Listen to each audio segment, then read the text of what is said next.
सवाल number 1, internet कैसे काम करता है। सवाल नंबर 2, राम को क्यों पूजा जाता है। सवाल नंबर 3, हनीमून को हिंदी में क्या कहते हैं। सवाल नंबर 4, त्रिया चरित्र क्या होता है। सवाल नंबर 5, राणा प्रताप ने चेतक घोड़े को क्यों चुना। सवाल नंबर 6, तांबे के बर्तन के पानी के क्या फायदे हैं। इन सभी सवालों के जवाब जानने के लिए वीडियो को लास्ट तक देखते रहिए। चलिए इस वीडियो की शुरुआत करते हैं सवाल नंबर 1 से। सवाल नंबर 1, इंटरनेट कैसे काम करता है।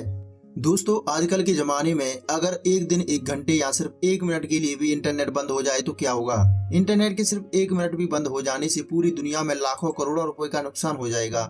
लेकिन क्या कभी आपने ये सोचा है कि आखिर ये इंटरनेट कैसे काम करता है। कभी न कभी आपके मन में ये सवाल जरूर आया होगा।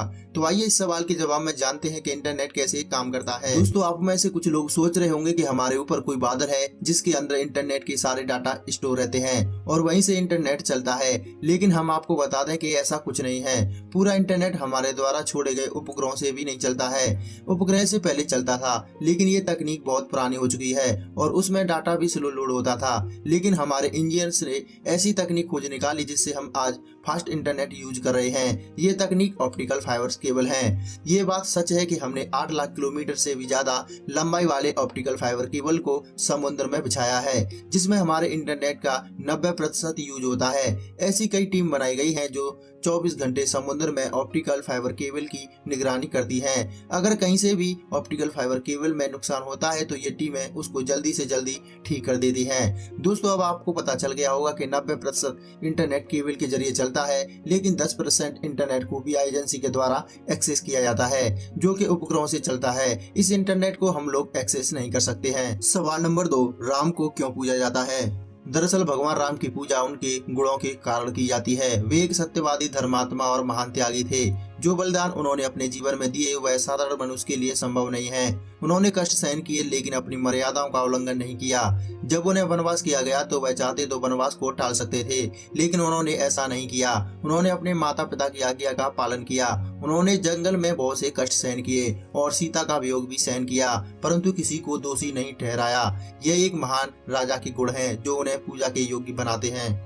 सवाल नंबर 3, हनीमून को हिंदी में क्या कहते हैं। दोस्तों, शादी के बाद हनीमून पर जाना एक ट्रेंड बनता जा रहा है। कुछ सालों पहले तक ये केवल देश तक ही सीमित था, लेकिन अब लोग हनीमून मनाने के लिए दूसरे देशों में भी जाने लगे हैं। शादी की सारी परंपराएं और रीति रिवाज पूरे करने के बाद कोई भी जोड़ा सबसे पहला यही काम करता है।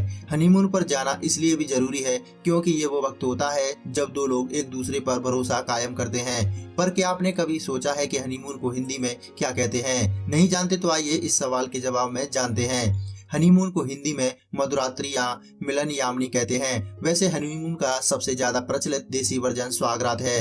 सवाल नंबर 4, त्रिया चरित्र क्या होता है। दोस्तों, ये बात तो आप सभी जानते हैं कि सभी पुरुष अच्छे नहीं होते और सभी पुरुष खराब भी नहीं होते। अगर वही बात की जाए स्त्री की तो सभी स्त्री अच्छी नहीं होती और सभी खराब भी नहीं होती।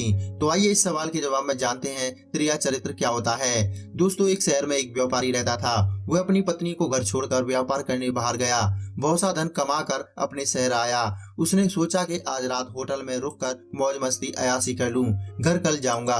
यह सोचकर वह होटल में रुक गया और वहां काम करने वाली बूढ़ी स्त्री को बहुत सा धन देकर बोला, आज रात कोई सुंदर महिला का प्रबंध कर दो।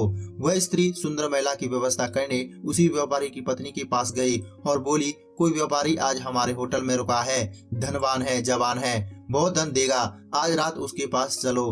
पत्नी मान गई और सज धज कर लंबा घूंघट करके रात 9 बजे होटल में पहुंच गई तथा व्यापारी के कक्ष में चली गई। वहां जाकर देखा तो उसका पति। तत्काल उसने घूंघट ऊंचा किया, पति पर झपट्टा मार क्रोध किया और चिल्लाकर बोली, ये लक्षण है तुम्हारे। मैं रात दिन भगवान से तुम्हारी सलामती की प्रार्थना करती थी, तुम्हारा इंतजार करती थी और तुम यहाँ गुलछर्रे उड़ा रहे हो। वो तो भला हो उस काकी का जो उसने मुझे बताया कि तुम्हारा पति होटल में गुलछर्रे उड़ा रहा है। यह कहकर घसीट कर पति की सरेआम बेइज्जती करके घर ले गई और खुद पवित्रता का खिताब पा गई। तो इसे कहते हैं त्रिया चरित्र। दोस्तों, इस सवाल का जवाब आपको कैसा लगा कमेंट बॉक्स में जरूर बताएं। सवाल नंबर 5, राणा प्रताप ने चेतक घोड़े को क्यों चुना।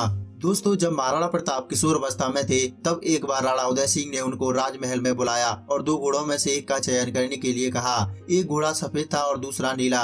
जैसे ही प्रताप ने कुछ कहा उसके पहले ही उनके भाई शक्ति सिंह ने पिता से कहा कि उसे भी एक घोड़ा चाहिए। प्रताप को नील अफगानी घोड़ा पसंद था, लेकिन वे सफेद घोड़े की ओर बढ़ते हैं और उनकी तारीफ करते जाते हैं। उन्हें सफेद घोड़े की ओर बढ़ते हुए देखकर उदय सिंह तेजी से घोड़े की ओर जाकर उसकी सवारी कर लेते हैं। उनकी ऐसी वीरता देखकर उदय सिंह वह सफेद घोड़ा शक्ति सिंह को दे देते हैं और नील अफगानी घोड़ा प्रताप को मिल जाता है। इसी नीले घोड़े का नाम चेतक था, जो महाराणा प्रताप को बहुत प्रिय था। माना जाता है कि चेतक बहुत ही समझदार और वीर घोड़ा था। हल्दी घाटी के युद्ध में मुगल सेना से अपने स्वामी महाराणा प्रताप की जान की रक्षा के लिए चेतक 25 फीट गहरे दरिये से कूद गया था। उस समय चेतक की अपने मालिक के प्रति वफादारी किसी दूसरे राजपूत शासक से भी ज्यादा बढ़कर थी। अपने मालिक की अंतिम सांस तक वह उन्हीं के साथ था और युद्ध भूमि से भी वह अपने घायल महाराज को सुरक्षित रूप से वापस ले आया था। इस बात को देखते हुए हमें इस बात को वर्तमान में मान ही लेना चाहिए कि भले ही इंसान वफादार हो, जानवर हमेशा वफादार होते हैं। सवाल नंबर 6, तांबे के बर्तन के पानी के क्या फायदे हैं? दोस्तों, आपको बता दें कि तांबे के बर्तन का पानी सबको नहीं पीना चाहिए। जिस किसी को शरीर में बहुत ज्यादा तकलीफ हो, सिर्फ उसे ही तांबे के बर्तन का पानी पीना चाहिए। यह कीटाणुनाशक बर्तन है। सुबह खाली पेट तांबे के बर्तन में रखा पानी पीना स्वास्थ्य के लिए बेहद फायदेमंद होता है। लगातार आप इसे नहीं पी सकते। 3 महीने पीने के बाद 1 महीने छोड़ दें, फिर 1 महीने बाद 3 महीने पिएं। तो आइए जानते हैं तांबे के बर्तन का पानी किन बीमारियों को ठीक करता है। जिस किसी के सिर के बाल जल्दी गिरते हो, आंखों की रोशनी कम हो गई हो और पेट का रोग हो, शरीर में खून की कमी हो, त्वचा रोग और इन्फेक्शन जैसी बीमारियों को ठीक करता है। तांबे के बर्तन का पानी पीने से पहले कुछ सावधानी जरूर बरतें। जैसे तांबे के बर्तन की सफाई हमेशा ठीक से करें, क्योंकि उसमें हरे रंग की परत जम जाती है। उसे जमने नहीं दें। अगर जम जाए तो ठीक तरह से साफ करें। तांबे के बर्तन का पानी पीने के लिए एक बार आयुर्वेद के डॉक्टर से सलाह जरूर लें। दोस्तों, उम्मीद करता हूँ आज की इस वीडियो में बताए गए सभी सवालों के जवाब आपको जरूर पसंद आए होंगे। अगर आपको ये वीडियो पसंद है तो वीडियो को लाइक करें, अपने दोस्तों के साथ शेयर करें। अगर आप ऐसे ही और अमेजिंग सवालों के जवाब जानना चाहते हैं तो आप हमारे चैनल को सब्सक्राइब कर सकते हैं और बेल आइकन को दबाना बिल्कुल ना भूलें, जिससे हमारी हर वीडियो सबसे पहले आप तक पहुंच सके। अगर आपका कोई सवाल है तो आप हमें कमेंट बॉक्स में पूछ सकते हैं, हम उसका जवाब देने का पूरा प्रयास करेंगे। वीडियो देखने के लिए आपका बहुत बहुत धन्यवाद।